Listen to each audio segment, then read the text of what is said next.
Hello everyone, I welcome you all on Simplified. In the last lecture, we discussed about physicracy, and in today's lecture, we are going to discuss about one of the important theories of international trade, that is law of absolute advantage. So before we begin with this theory, I would like you to know that this theory was given by Adam Smith.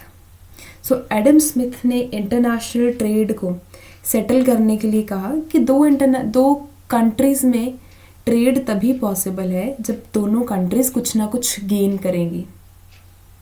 He means that अगर दोनों countries को trade में benefit होगा तभी international trade possible है. ठीक है, possible कैसे है कि अगर ट्रेड के through, for example, I have taken, this is a hypothetical example just to illustrate this theory. I have taken India and UK.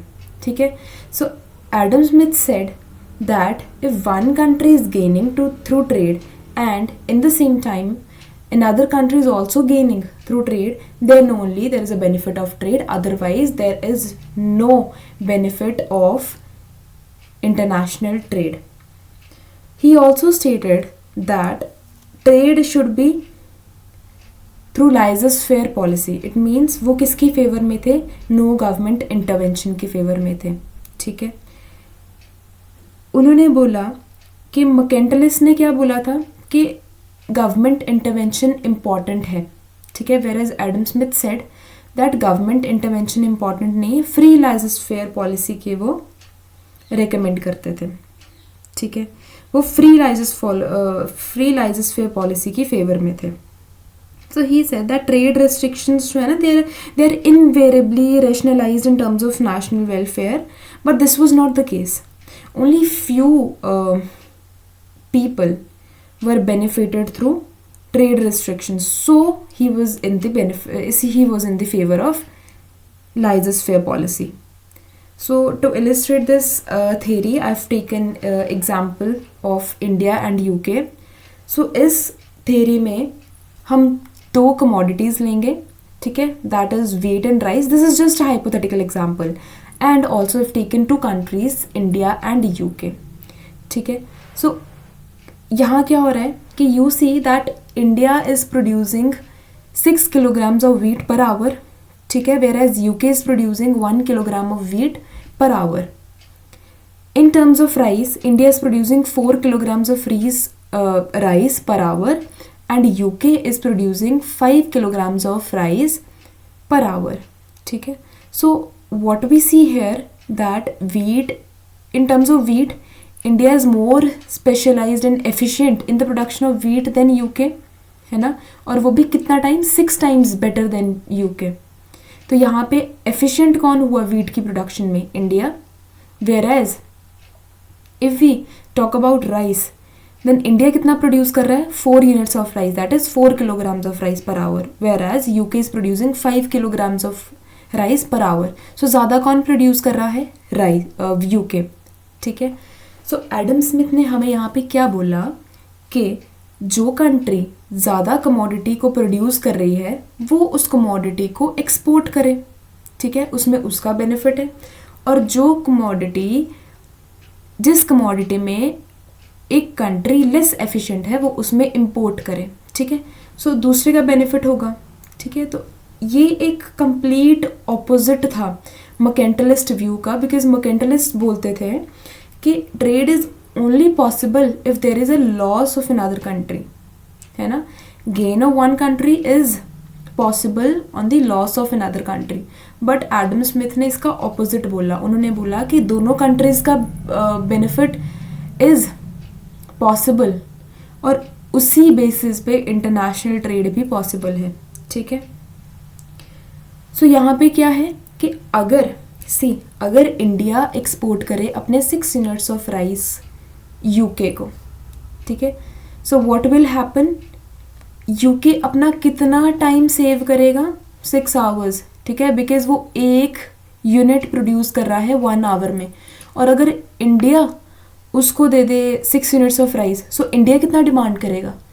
6 units of rice, है ना. इससे कम तो डिमांड करेगा नहीं, क्योंकि एक एब्सोल्यूट टर्म्स पे ट्रेड होना चाहिए, है ना। अगर 6 यूनिट्स इंडिया दे रहा है यूके को, सो उसको 6 यूनिट्स लेने भी है। अगर उससे कम इंडिया लेगा तो that would not be beneficial for India, है ना, क्योंकि वो अपनी 4 कमोडिटीज़ तो प्रोड्यूस कर ही रहा है राइस की। अगर उसको उससे कम मिलेगी तो उसका बेनिफिट क्या हुआ इंडिया का ट्रेड करने का, है ना। सो हेयर एक बेनिफिशियल ट्रेड कब पॉसिबल है, 6 units of rice for 6 units of wheat for 6 units of rice, ठीक है। 6 यूनिट्स मैं आपको दूंगा भी और 6 यूनिट्स मैं लूँगा भी, तो इंडिया को यहाँ पे कितनी यूनिट्स का फ़ायदा होगा, 2 यूनिट्स ऑफ राइस का, क्योंकि इंडिया अपना कितना प्रोड्यूस कर रहा है, 4 यूनिट्स ऑफ राइस। जब उसको 6 यूनिट्स ऑफ राइस यूके से मिलेंगी तो उसको कितना बेनिफिट होगा, 2 यूनिट्स ऑफ राइस का, it means 2 kilograms of rice का, ठीक है। सो अब यहाँ पे ध्यान से समझना कि ट्रेड पॉसिबल कैसे होगा। इंडिया अपनी देगा 6 यूनिट्स ऑफ राइस किसको, यूके को, ठीक है। तो यूके कितने बेनिफिट में यूके रहा, 6 किलोग्राम्स ऑफ राइस में, या फिर हम बोल सकते हैं 6 आवर्स ऑफ लेबर वर्क में, ठीक है। बिकॉज यूके कितना प्रोड्यूस कर रहा है, 1 यूनिट ऑफ राइस को 1 आवर में, ठीक है। तो अगर उसको 6 किलोग्राम्स मिल जाएगा किससे, इंडिया से, तो वो अपना कितना टाइम सेव कर रहा है, 6 आवर्स। सो वो जो 6 आवर्स अपने सेव कर रहा है UK as because it is receiving from India, so UK can do a thing that UK can utilise these 6 hours in the production of rice, ठीक है।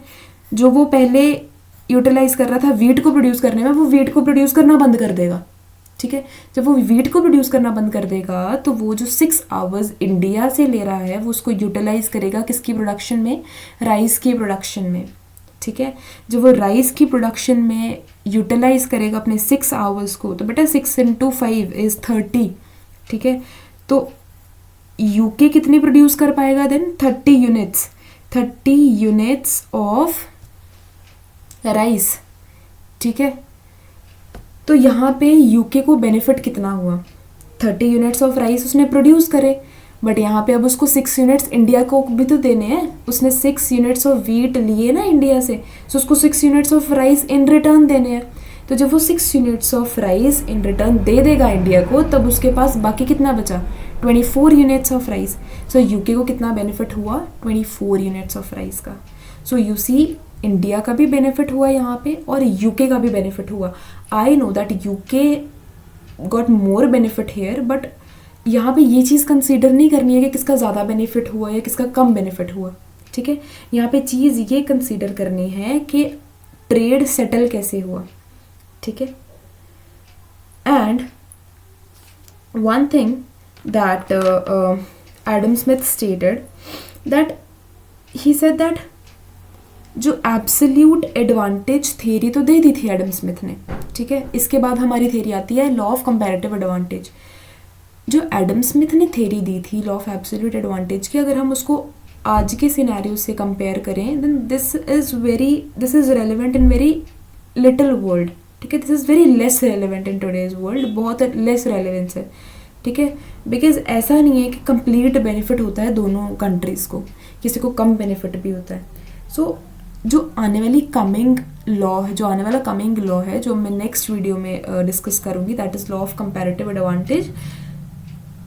Economist say that is way more better than absolute advantage because इसकी बहुत less relevance है। But of course at that time as compare to mercantilist and physiocrats, इस theory को एक अच्छी theory माना जाता था बिकॉज इंटरनेशनल ट्रेड की तब it was modifying and it was in its space, ठीक है। सो स्टार्टिंग में it was very beneficial, it was considered as beneficial, but अगर हम आज की सिनेरियो में इसको कंपेयर करें तो इसका उतना रेलेवेंस नहीं है। But of course Adam Smith had great work in illustrating this theory, ठीक है। सो एब्सोल्यूट एडवांटेज थ्योरी बस इतनी सी है। जो नेक्स्ट थ्योरी है हमारी लॉ ऑफ कंपैरेटिव एडवांटेज, उसमें हम अच्छे से डिस्कस करेंगे कि गेन्स ऑफ ट्रेड कैसे होता है, ठीक है। और अगर एक कंट्री कंप्लीट स्पेशलाइज्ड है इन the production of both of the commodities और एक कंट्री अगर कम स्पेशलाइज्ड है दोनों कमोडिटीज़ की प्रोडक्शन में, तो ट्रेड कैसे सेटल हो सकता है, ठीक है। फिर भी कैसे ट्रेड सेटल होगा? यहाँ पे तो हमने सिचुएशन देख ली that India is beneficial, India specialised in wheat and UK specialised in rice, but comparative में क्या है कि समझ लो जो इंडिया है वो वीट में भी स्पेशलाइज्ड है एंड राइस में भी स्पेशलाइज्ड है और यूके नहीं है, ठीक है। फिर भी ट्रेड कैसे सेटल होगा हम नेक्स्ट थ्योरी में देखेंगे, ठीक है। अंटिल देन आप इस थ्योरी को रीड करें, एब्जॉर्ब करें एंड हम मिलते हैं नेक्स्ट वीडियो में। Thank you.